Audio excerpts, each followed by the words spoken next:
Would you like to experience the Czech Republic's best breweries and pubs? Well, in this video, certified travel expert Wesley Springer will share his best Belgium and France beer travel tips. And please check out the links in the description, as there's a ton of additional resources there. And stay to the end to hear Wesley's favorite beer travel experience. Pilsner Urquell is one of my favorite beers, and for good reason. Most people don't realize there are actually other beers that come from Czech Republic other than Pilsner Urquell, as it is by far the most popular beer. It is actually, in history, one of the most revolutionary beers that people ever have touched with today, because it was actually the first ever pale lager beer made by Josef Grohl in 1842. And it's still made over 180 years later the same way that it was back then. Speaking of that, I think you had suggested the best way to get started was to have a Pilsner Urquell. So I actually... You happen to have one? I brought my glass, brought my Assless Travel bottle opener, and poured it. All right. I've got a short video that I'd like to play. And this was sent to me by Pilsner Urquell's head brewer emeritus, Václav. I've gotten to know, great guy, and he put this video together. I think you'll enjoy this while you're opening your Pilsner Urquell. And what we observe by tasting, of course, firstly, we are looking for the color. Nice golden color, creamy head. Then we try aroma. In aroma, you can feel a little bit malty tones because we are a higher portion of residual extract. You can feel hops and a little bit tones of diacetyl and caramel, which are characteristic for Pilsner Urquell. There are no fruity tones or very low level. And then we try to taste the beer.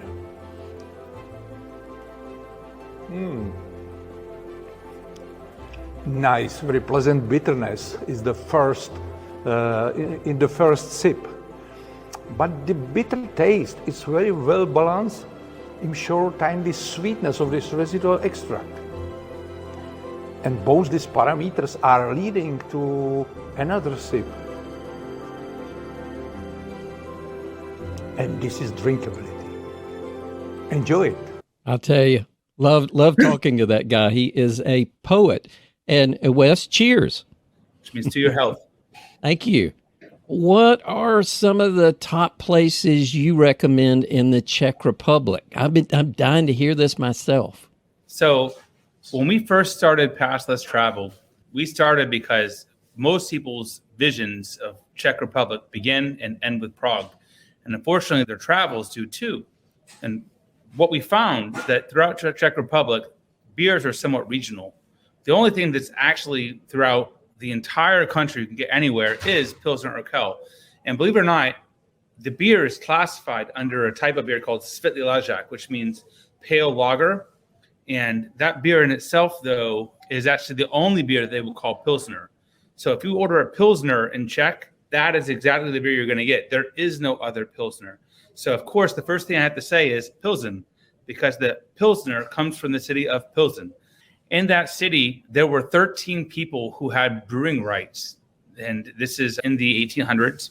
And you could not be a city, like I said previously, unless you had a brewer or you were able to brew. And you couldn't brew without brewing rights from the king.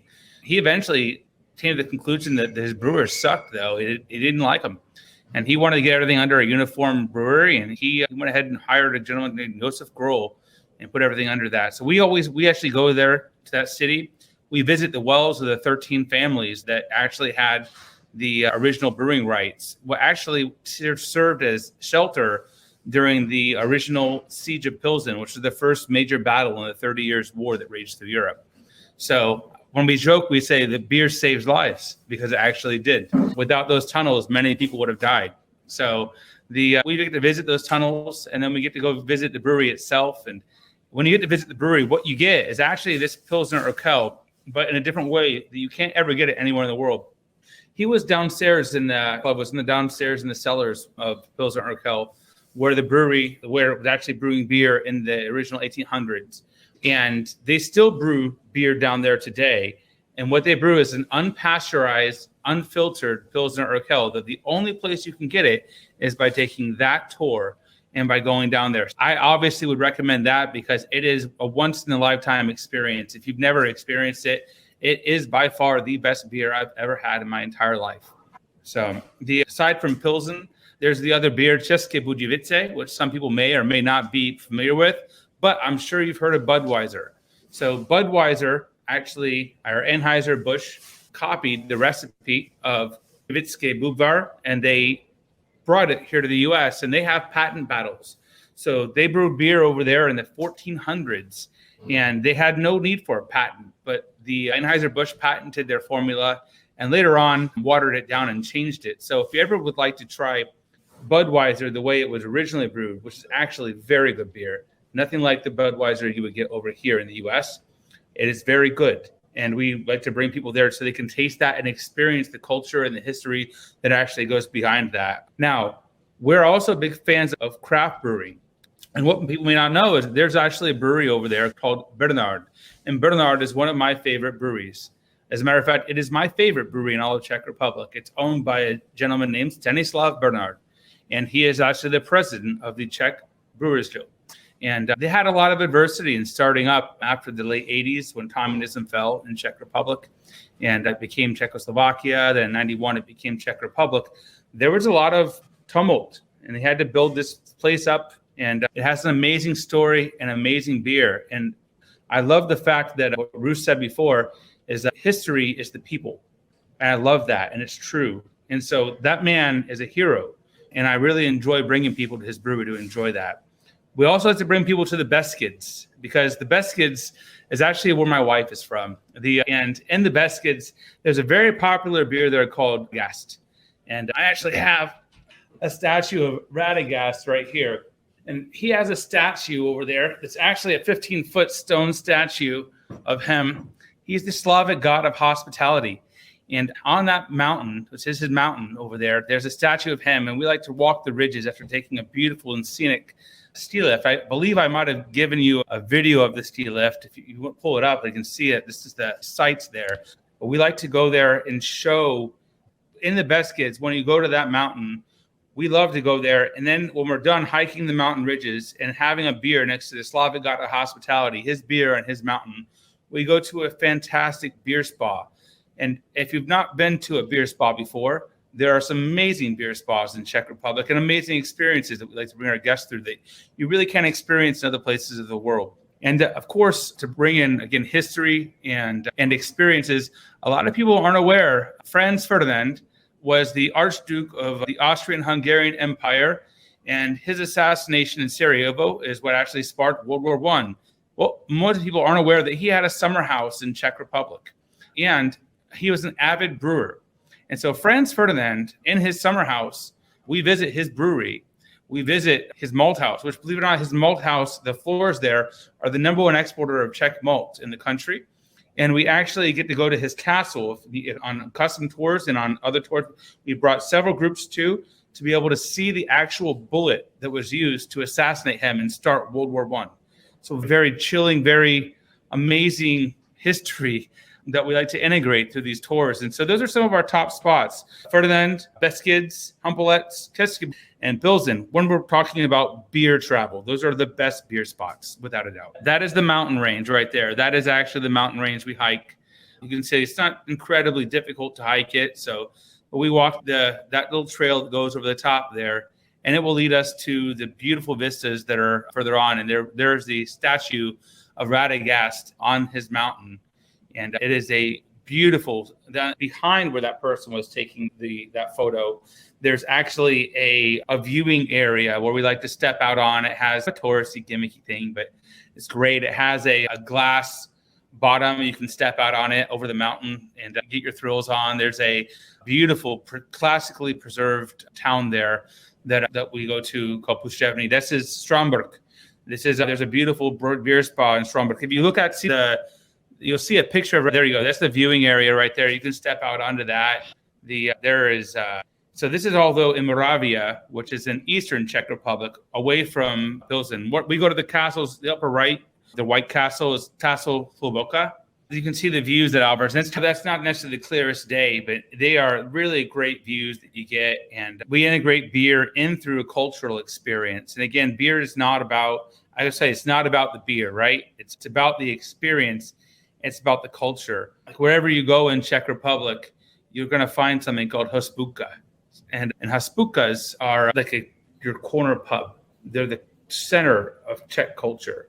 And so every city has their beer that they have in that area that's specific to that region. So it's one of the things that, for instance, Ruth was touching on, was being able to travel around and actually experience the beers from different regions versus here you just go to a bar and you order whatever beer you want or they have on tap. There it's very different. They'll have beers set in degrees, 10 degrees, 12 degrees, 15 degrees, and ready to serve right there. Yeah, it's funny. I was just talking to someone recently that grew up there, and he was explaining to me that they love their beer with a good head on it over there, and they had what was their equivalent to a dime, and they used to have it to where they would put the dime on the foam, and if it fell through, the beer wasn't good. They wouldn't even drink the beer. They take beer very seriously over there, and for good reason. It's really amazing. For instance, question. I think the horse-drawn carriage hills were there to this castle the first day of the tour. And that castle itself is actually the castle that used to house the Holy Roman crown jewels of the Holy Roman Empire and the Holy Roman Empire's pinnacle and peak. So a lot of the Crusades were launched there. Being a Florida boy, born and raised, my wife is Czech, I went there and I saw an alligator, for instance, an alligator skull. And I thought to myself, man, I can't get rid of these things. And so when we were there, I said, what's this? And they said, this is from one of the Crusades. Someone that went off on a crusade and slayed a dragon. And you can see where the sword had impaled in the head of this alligator. It was on display there and inside of the castle and the tour. It really is an amazing tour. Talking about tips when traveling to Czech Republic, and some of the things I would always tell you, if you're drinking beer, if you love to drink beer, you probably have to use the bathroom occasionally. If you are not buying something from someone, they will ask you for money for it. So I always say, grab your pocket change and keep it with you. Usually want, which is 20 crowns is a typical going rate, especially if you're in Prague for using the bathroom somewhere. So it's something always to bring with you. Another thing is, Czech Republic has a 0% tolerance. If you have one beer in Czech Republic, you're considered drunk or over the limit, even though they drink more beer per capita than any country in the world and have for over 30 years. The country itself, though, for driving has zero tolerance. They do have a lot of non-alcoholic beer options. And I will tell you that the non-alcoholic beer options there are very flavorful and very good. They're not like the non-alcoholic beer options that I've tasted here in the U.S. I'm a family guy, so when I go over there, sometimes I have to say I'm driving tonight, and I make sure to, especially if I'm on a tour and I'm the driver there, I had to try the non-alcoholic options, and they're actually really good. And I wish that the beer here in the U.S. would catch on and try to make the same thing. So this is why we're at right now. I mean, actually, part of the reasons why we're actually created our Czech Lager University, which we can touch on a little later on. When you're traveling, always make sure that your passport is valid for at least 60 days beyond your date of travel. They will not let you in. You will not be able to get there if your passport will expire in the next 60 days. There are no travel restrictions related to COVID. They're not requiring a vaccination over there. They're not requiring testing. You can form your own opinions on that, whether you're for it or not. But that is what the country is requiring right now. There are no restrictions at all. And I also like to say that another thing is, again, Ruth had touched on it, and it was great to her to mention the actual breweries themselves. The temperatures, to be able to understand that some of the breweries, when you go in there, they get cold inside of the breweries. It gets cold in there. And I always like to mention that not all brewery tours are the same, and English tour does not always mean English tour. Sometimes English tour means that you get a pair of earbuds in your ear and an app that you download, but it doesn't always sync with what you're doing. So that's why when we provide our tours, we make sure to provide a guide that's there that translates live with what's actually happening on site. So you're very aware and you're getting relevant data. It's very good to know that when you're in, for instance, the Pilsner Underground that I was mentioning earlier. Another thing we talked about for solo and group travel tips. Again, it depends on how you're traveling, whether you're traveling with a family, whether you're traveling with friends, and what you're looking to get out of your travels. But I will tell you that never, ever missed the opportunity. I love the fact that I was talking to Ruth the other day, and she called it beer hunting. She said that Mike loves to guide her tours in Belgium and do beer hunting at night. And I love the term beer hunting. But we never called it that. But what we do is we go to the local Hospodas and really just enjoy the real culture of the real people that are there, authenticity. And that's really another reason that we want to do our tours, is to have and experience that authentic, real people, the warmth that comes from them. And you really get a feel for the country in itself because of the people. Another thing to know is that castles, if you're going to go to castles, there are more castles per square mile. The highest castle density in the world is in Czech Republic. And that being said, castles, though, are closed on Mondays. A lot of people don't know this. So they go over there and they're expecting to go on a castle tour, but castles are closed on Monday. So if you try to plan something and you're going to go to a castle, you're going to be let down. And there are only a couple castles. There are a handful, maybe 12 or so, that are actually open throughout the entire country in the winter. So there are seasonal aspects that we should, again, research or get with an expert that is actually knowledgeable, can help you develop your tour for you. So again, you get a lot of beers that aren't available. I mentioned Bernard. I've only been able to procure Bernard over here in the U.S. a couple times. One of the best beers that I like to turn people on to, if it's available to them, is Budwiser. It's a very good. They have a very nice Chardonnay, which is a dark beer, and you can get this at some places throughout the U.S. And I actually love to go to the Brewers Guild. It's one of my favorite things to pour there. Different brewing events when we're having our tent, etc. So you've got to have a favorite that you really, if you could only pick one thing to do while you're in the Czech Republic, what would someone with your experience, what would it be? I love being outdoors. So I told you the Beskids, and for good reason. I almost get emotional talking about how beautiful that area is to me. It really is amazing. And when you get to experience it and the warmth of the people there, Czech Republic is split into two regions, Moravia and Bohemia, and there's actually kind of Silesia, which is in the upper right-hand corner. But those Moravians are very warm people and so hospitable. And we went to, to give you a great example, the town of Mikulov, and that's in Jižní Morava, which is in southeastern Czech Republic. And this is not a beer experience, it's a wine thing, but I'll just tell it anyways. We were there, and it was so cold outside, and we got this hot chocolate at this shop there. And it was the best hot chocolate I've ever had in my life. It was literally like someone had melted chocolate down, and it was just literally just sipping on melted chocolate. And we were there, and the guy heard me speaking English and came over and wanted to give me his best. So he gave me these plums that were soaked in, which is a type of moonshine that is made from plums. And I tried it, and it was delicious. And then we had a wine we were talking about there, and I tasted the wine. And at that time, that wine was the best wine I've ever had in my entire life. And I asked him if I could buy a bottle. And then the gentleman started telling me that, and apologizing for the pricing of the wine, because it was such a small yield, the price is high. Ended up being roughly about $20 for a bottle, for the best wine I've ever had in my entire life.